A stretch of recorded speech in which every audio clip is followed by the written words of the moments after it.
नाज़रीन गिरामी अस्सलामु अलैकुम वरहमतुल्लाहि वबरकातुहू। सीधी बात के ताज़ा तरीन प्राइम टाइम में आप लोगों का इस्तकबाल है। नाज़रीन गिरामी, मैं अंसार अज़ीज़ नदवी इस वक्त आप लोगों के सामने कुछ अहम तरीन ख़बरें, कुछ वायरल वीडियोस और कुछ तनकीदी तज़्ज़िये लेकर के हाज़िर हुआ।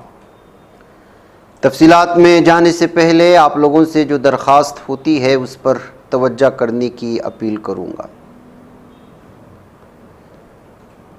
नाज़रीन गिरामी, इस वक्त सबसे पहले हरियाणा से ताल्लुक़ रखने वाली एक यूट्यूबर जो पाकिस्तान की जासूसी कर रही थी, उसके साथ 6 अफराद को गिरफ़्तार कर लिए जाने की ख़बर आप तक पहुंची होगी, जो इस वक्त मीडिया में हंगामा मचाए हुए है।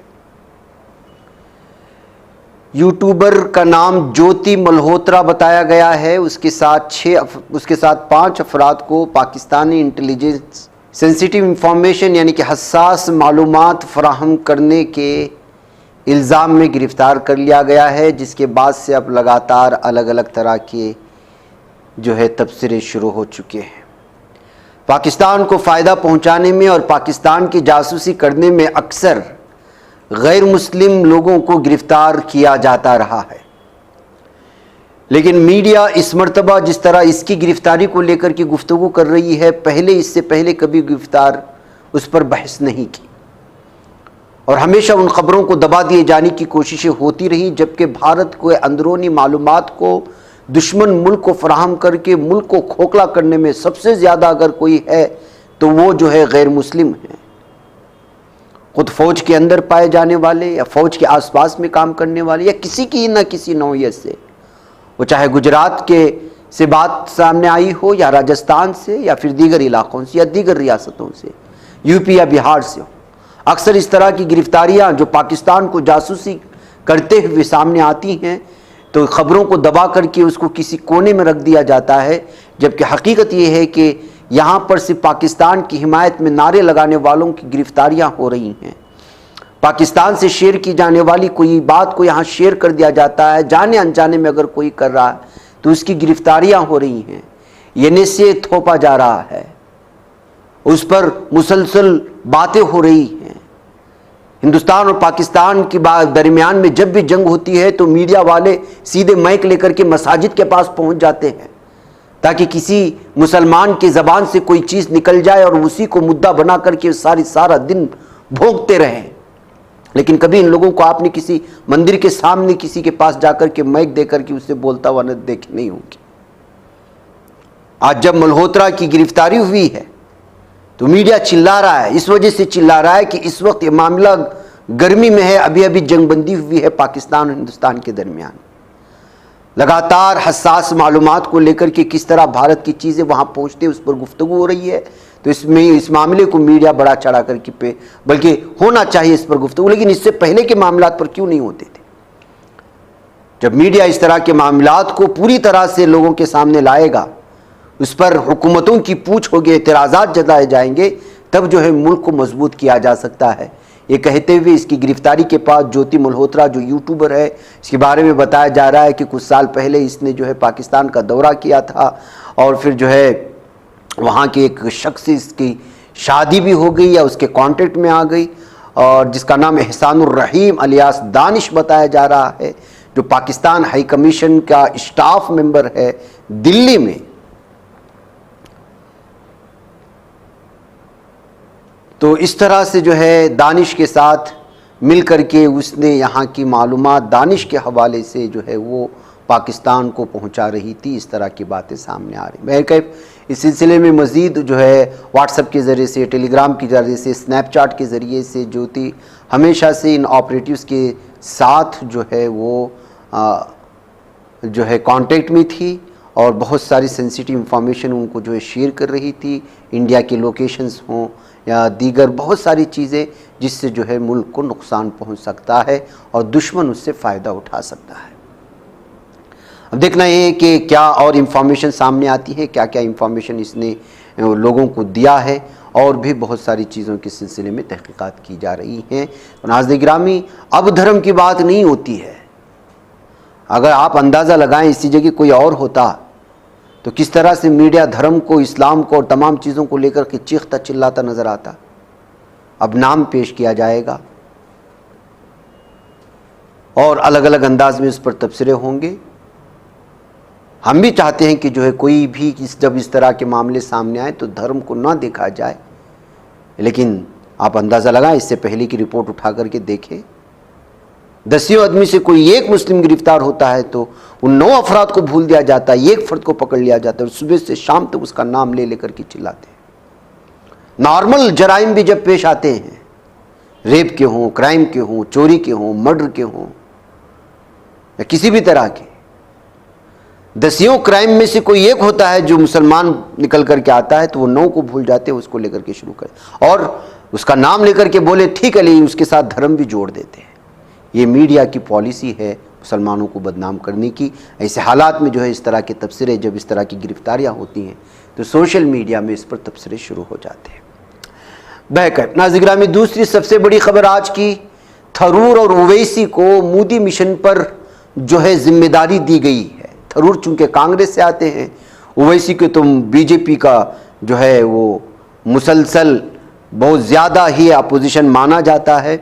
ऐसे में बीजेपी की जानिब से इन दोनों लीडरान को एक बैनुल अक़वामी सतह पर पाकिस्तान के मज़मूम अज़ाइम को बेनकाब करने की हिकमत अमली के तौर पर बीजेपी मेंबरान पार्लियामेंट समेत दीगर पार्टियों को मिला करके पाकिस्तान की जो है सारी क़िलई पूरी दुनिया में सामने रखने के लिए कसीरुल जमाअती वफ़द जो बनाई गई है, जिसमें कांग्रेस के शशि थरूर हैं और एमआईएम के असदुद्दीन ओवैसी हैं, तो जो है इसको ताज्जुब की निगाह से देख रहे हैं कि वज़ीर आज़म के सख्त मुखालिफ माने जाने वाले असदुद्दीन ओवैसी को भी इसमें शामिल किया गया है। शशि थरूर वो कांग्रेस में हैं या कांग्रेस के हैं, इस बात को लेकर के खुद कांग्रेस में बहुत सारे वजूहात और बहुत सारे इतराज़ात जताए जाते हैं और आप लोग देख रहे होंगे कि जो है कांग्रेस लीडरान में वैसे भी जो है बहुत सारी दूरियां हैं। और वैसे भी अगर बीजेपी को छाना जाए तो बीजेपी में अक्सरियत उन लीडरों की है जो कांग्रेस को दगा दे करके या बगावत करके वो बीजेपी में शामिल हुए हैं, वरना बीजेपी इतना स्ट्रांग कैसे हो जाती। या फिर ऐसा हो सकता है कि जो है बीजेपी ने इन लोगों को पहले से ही ये बना रखा था कि फ़िलहाल कांग्रेस में रहो, जब हम कहेंगे आप जो है वो बीजेपी में आ जाना, वहाँ अंदर रह कर के उसको खोखला करने की आप साजिशें करते रहो, अपनी ज़हनियत उनके अंदर डालते रहो। और इस पर बहुत सारे लोगों ने लिखा है, कांग्रेस की सियासत पर, कांग्रेस की पार्टी पर। हर शख्स जो रिटायर्ड होता है या फिर अपनी ज़िंदगी यहाँ पर मुख्तलिफ लीडरान के साथ गुजारता है, उन सियासी लीडरान की जो सीनियर सियासी लीडरान हैं जो ज़िंदा हैं या निकल गए, उन लोगों की जो है आप बेटी, उनकी ज़िंदगी की कहानियाँ जब पढ़ेंगे तो समझ में आता है कि जो किस तरह की सोच रखते थे, किस तरह की अंदरूनी सतह पर सियासी साजिशें होती थी और बहुत सारी चीज़ें।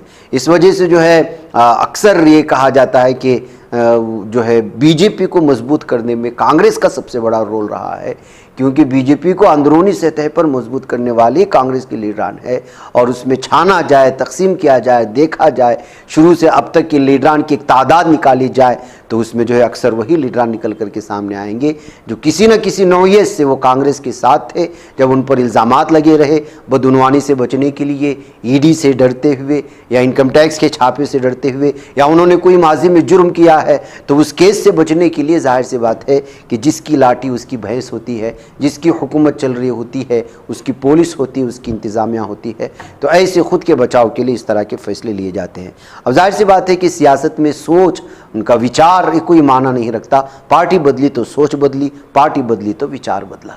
इस वजह से भी जो है सियासी लीडरान पर हमेशा ये कहा जाता है कि इन पर ज़्यादा एतबार नहीं करना चाहिए, क्योंकि ये बेपेंदे के लोटे हैं, कब कहाँ पलट जाए कुछ समझ में नहीं आता। बहरकैफ इस वक्त थरूर को क्यों चुना गया यह अलग बात है। पीएम मोदी की शबीह एक ऐसे लीडर के जो अपने फैसलों से लोगों को हैरान करने के लिए जाना जाता है।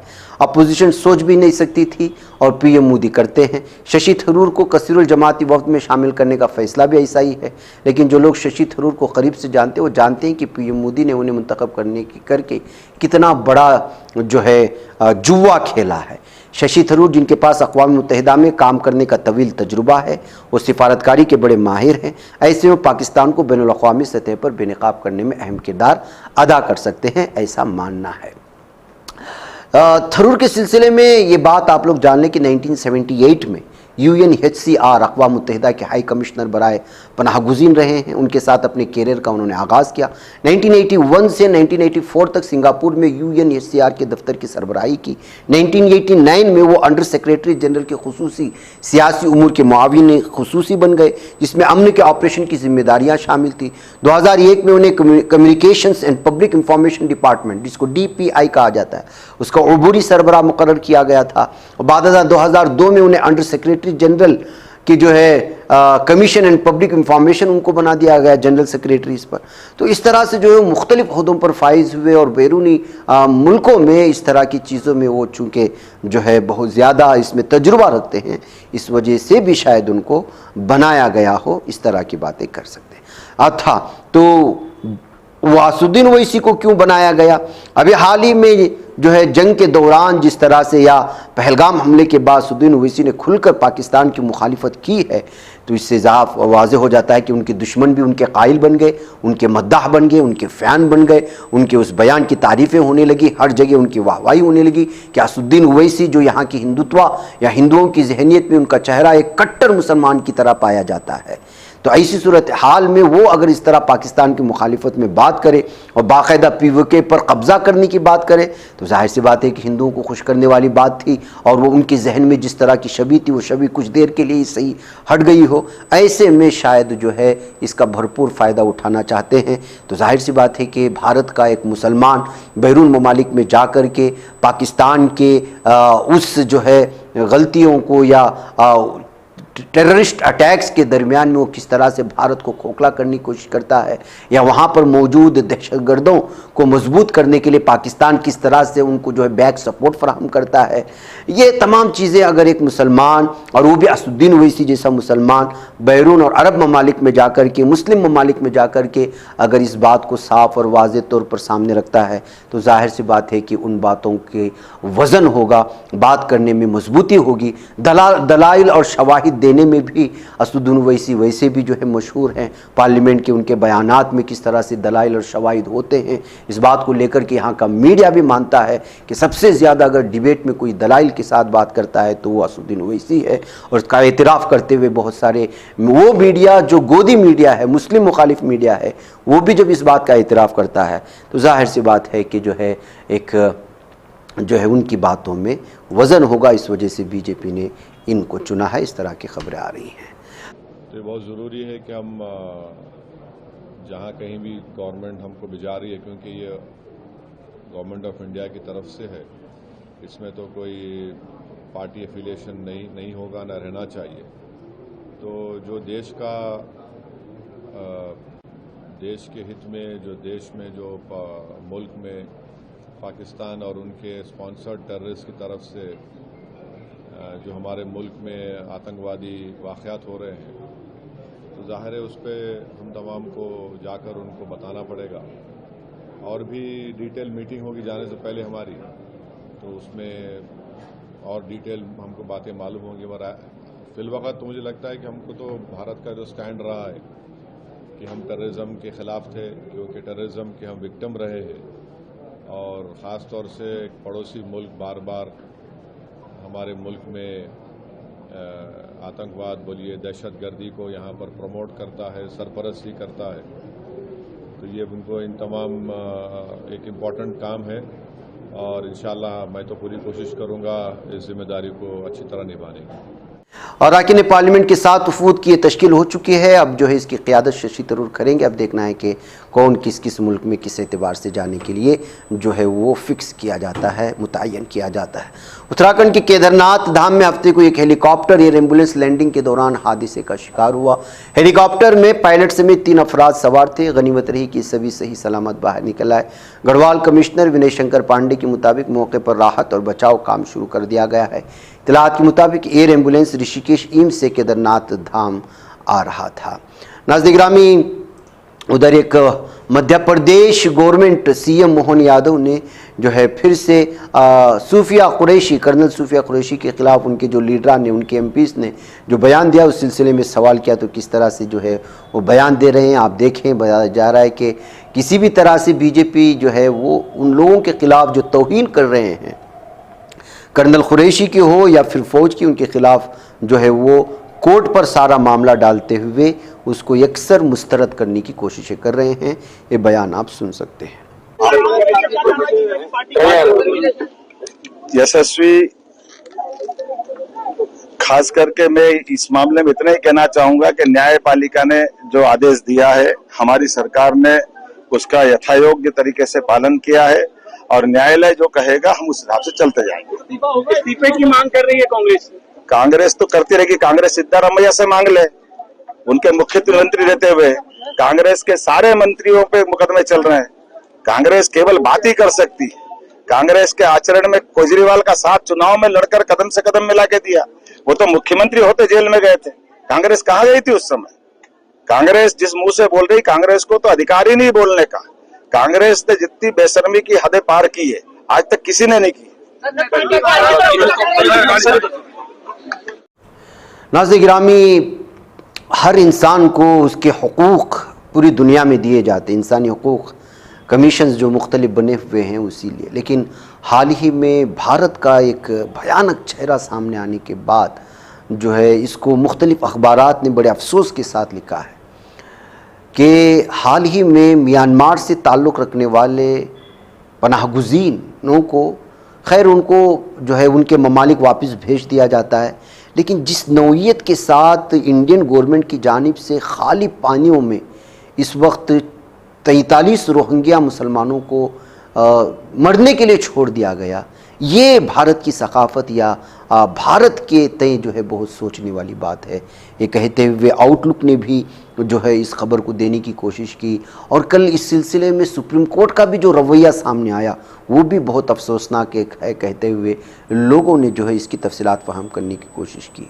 आपको मालूम होना चाहिए कि 16 साल की लड़की जिसके वालिदैन नहीं हैं, 25 साल की खातून जिसको कैंसर है, 22 साल की खातून जिसका अभी अभी ऑपरेशन हुआ है, और तीनों के तीनों वो 43 रोहिंग्याओं में शामिल थे जिनको जो है आलमी सतह के पानियों में छोड़ दिया गया, जबकि ये गैर कानूनी रिफ्यूजीज नहीं थे। इनके पास यूएन रिफ्यूजी कार्ड्स मौजूद थे। यूएन यानी यूनाइटेड नेशंस, अक़वाम मुत्तहिदा की जानिब से जिन लोगों को पनाहगुज़ीन के नाम पर कोई कार्ड अगर दिया जाता है तो वो किसी भी मुल्क में पनाह हासिल करने के लिए जो है जायज़ ठहराए जाते हैं। ऐसी सूरत हाल में जो है दिल्ली के आसपास के इलाक़े में मुख्तलिफ़ इलाक़ों में छापामारी कार्रवाई करते हुए, जिसमें उत्तम नगर है, शाहीन बाग है, विकासपुरी है, 8 मई की 8 तारीख़ को अचानक इन लोगों को जो है गिरफ़्तार कर लिया जाता है और फिर जो है उनको खाली पानियों में छोड़ दिया जाता है। नतीजा उसका ये निकलता है कि जो है इन लोगों को मरने के लिए छोड़ देना है। जाहिर सी बात है कि खाली पानियों में अगर आप कश्ती में बिठा कर के छोड़ेंगे तो उसका रुख क्या होगा, उनकी मंजिल क्या होगी। और एक ऐसे मुल्क की जानिब से जिस मुल्क के बारे में बताया जाता है कि वो अमन पसंद है और वो जो है मेहमानों, जाहिर सी बात है कि अगर वो किसी गुनाह में मुलव्वस हैं, किसी जुर्म में थे तब ठीक था, लेकिन इस तरह से ख़वातीन को और जो है जिसका ऑपरेशन हो चुका है और जिसमें बच्चे हैं, इन तमाम लोगों को जो है खाली पानी में छोड़ने को लेकर के लगातार इस वक्त भारत या हुकूमत की तनकीद की जा रही है। और हुकूमत से कहा जा रहा है कि वो मुल्क जो जिसके लिए पहचान रखता है और मेहमानों को जो है बड़ी इज़्ज़त की निगाह से देखता है, उसको जो इस सिलसिले में सोचना चाहिए कि जो है इन गरीबों को और जो पनाहगुज़ीन हैं, जो बेघर हैं, उन लोगों के सिलसिले में कोई ठोस इक़दाम होना चाहिए, कहते हुए इन चीज़ों को पेश करने की कोशिशें हुई हैं। नाज़रीन, खबर आ रही है कि मुंबई एयरपोर्ट और ताज होटल को आज धमाके से उड़ाने की धमकियां मिली हैं। पुलिस और सिक्योरिटी एजेंसियां अलर्ट पर आ चुकी थी। छत्रपति शिवाजी महाराज बैनुल-अक़वामी एयरपोर्ट को एक बार फिर धमाके से उड़ाने की बात कही गई। ईमेल में दावा किया गया कि ताजमहल पैलेस होटल और एयरपोर्ट को बम से उड़ाया जाएगा। मुंबई एयरपोर्ट और ताजमहल पैलेस को बम से उड़ाने की धमकी वाली ईमेल ने इंतज़ामिया में अफरा तफरी पैदा कर दी। पुलिस सिक्योरिटी एजेंसी अलर्ट हुई, तहक़ीक़ात भी शुरू कर दी गई। बताया जाए ईमेल में दहशतगर्द अफजल गुरु और सेवक्कर शंकर को गैर मुनसिफाना तरीके से फांसी दिए जाने का हवाला देते हुए धमाका करने की धमकी दी गई है। मुंबई पुलिस ईमेल करने वाले को ट्रेस करने की कोशिशों में मसरूफ़ है। अब देखना यह है कि ये जो है गीदड़ भभकी थी या वाकई में इस तरह की कोई साजिश रची गई है। उधर कर्नल सुफिया कुरैशी मामले में विजय शाह पर कौमी इंसानी हकूक़ कमीशन में भी मुकदमा दर्ज कर लिए जाने की खबरें आ रही हैं। इस मामले में बूंदी के चरमेश शर्मा ने गुज़िश्ता कौमी इंसानी हकूक़ कमीशन से शिकायत की थी, जिस पर कमीशन ने जुमा को इस मामले में बाज़ाब्ता तौर पर मुकदमा दर्ज कर लिया। कौमी इंसानी हकूक़ कमीशन की हरकत में आने के बाद मध्य प्रदेश हुकूमत के वज़ीर की मुश्किलात बढ़ती नज़र आ रही हैं। जाहिर सी बात है कि जो है मध्य प्रदेश हुकूमत का वज़ीर विजय शाह, जिसके खिलाफ मुकदमा दर्ज कर लिया गया है कोर्ट के कहने पर और सुनवाई जारी है, राजस्थान की बूंदी से कांग्रेस लीडर चरमेश शर्मा ने रियासती वज़ीर शाह के खिलाफ ये शिकायत की थी कमीशन में। अब यहाँ पर भी मामला दर्ज कर लिया गया है। नाज़रीन में आपको मालूम है कि आजकल हैदराबाद पूरी आलमी सुर्खियों में है। वजह उसकी ये है कि यहाँ पर मिस वर्ल्ड का मुकाबला चल रहा है, यानी हुस्न का, दुनिया की सबसे खूबसूरत खातून कौन, इसका मुकाबला। ऐसे में आप अंदाज़ा लगा सकते हैं सारी दुनिया से इस वक्त हसीनाएँ हैदराबाद में आई हुई हैं। जब वो आती हैं तो बहैसियत मेहमान उनको मुख्तलिफ़ किस्म की जो है जगहों पर ले जाया जाता है, वहाँ के हुस्न को, वहाँ की तमाम चीज़ों को दिखाया जाता है।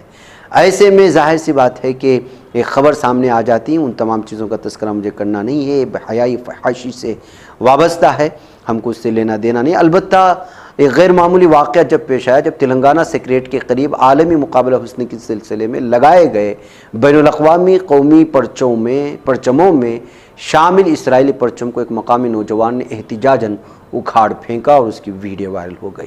ये वाक़या चंद लम्हों में सोशल मीडिया पर वायरल हो, फिर शहर में इस पर शदीद बहस छिड़ गई। ज़राए के मुताबिक इस नौजवान की शनाख्त जाकिर के तौर पर की गई है। जाकिर ने न सिर्फ इसराइली परचम को हटाया बल्कि उस पूरी कार्रवाई की वीडियो भी बनाई और सोशल मीडिया पर अपलोड कर दी। बाद वीडियो मुख्तलिफ अफराद ने रिपोस्ट की, जिससे वाक़या तेज़ी से अवामी और मीडिया का तवज्जो का मरकज़ बन गया। तेलंगाना हुकूमत की जानिब से मुनाकिद किए जा रहे मिस वर्ल्ड मुकाबले की ज़िम्न में रियासती सेक्रेट के करीब मुख्तलिफ ममालिक के परचम नस्ब किए गए थे ताकि आलमी इत्तिहाद और सकाफ़ती तनाव का पैगाम दिया जा सके। मुमकिन है कि पुलिस इसके खिलाफ कार्रवाई करे। उधर इसराइल ने 16 मई को यमन के हूसियों के ज़ेर कंट्रोल बंदरगाहों पर शदीद फ़िज़ाई हमले किए हैं, जिससे भारी नुकसान पहुँचने की खबर आ रही है। बस इसराइली वज़ीर दिफा केटर्स ने इस हमले की तस्दीक की। उन्होंने कहा कि इसराइली फ़ौज ने यमन के उन बंदरगाहों को ज़बरदस्त तरीके से तबाह किया जो हूसियों की ज़ेर असर हैं। उन्होंने हूसी रहनुमा को मारने की कसम खाई। इसराइल केटर्स ने कहा कि अगर हूसी तंजीम हमारे मुल्क पर मीज़ाइल हमले जारी रखती है तो उन्हें और उनके रहनुमाओं को संगीन नताइज भुगतने होंगे, जैसे हमने गज़ा में हमास के फ़ौजी सरबराह मोहम्मद दईफ़, सिनवार और बेरूत में हसन नसरुल्लाह, तेहरान में हनिया पर हमला किया था, वैसे ही हम यमन में अब्दुल मलिक अल हूसी को भी निशाना बनाएंगे। हम किसी भी दुश्मन के ख़िलाफ़ अपनी ताकत से ख़ुद का बचाव करना जारी रखेंगे। ये कहते हुए हूसियों को धमकी देने की कोशिश हुई है और आप जानते हैं कि हूसी किस तरह से लगातार इसराइल को जो है अपनी मिसाइलों से अटैक कर रहे हैं। बेन गुरियन जो है एयरपोर्ट को लगातार हमला करने की वजह से वो हर दिन वहाँ की फ़िज़ाई मुअत्तल हो जाते हैं, लोगों में भाग और वहशत और दहशत पाई जाती है। वह कैफ नाज़रीन ग्राम में मुझे इजाज़त दें, इंशाल्लाह फिर आप लोगों से मुलाकात होगी। अस्सलाम वालेकुम रहमतुल्लाहि व बरकातहू। ये बच पाता है कोई सहाफ़ी की निगाहों से, मिलाता है ये लोगों को मोहब्बत की पनाहों से। करम और दर्द मंदी का है एक संसार, सीधी बात। अज़ीमत जुर्अतो हिम्मत का है इज़हार, सीधी बात। अज़ीमत जुर्अतो हिम्मत का है इज़हार, सीधी बात। ये चैनल हक निगर बनकर कुचल देता है फितनों को।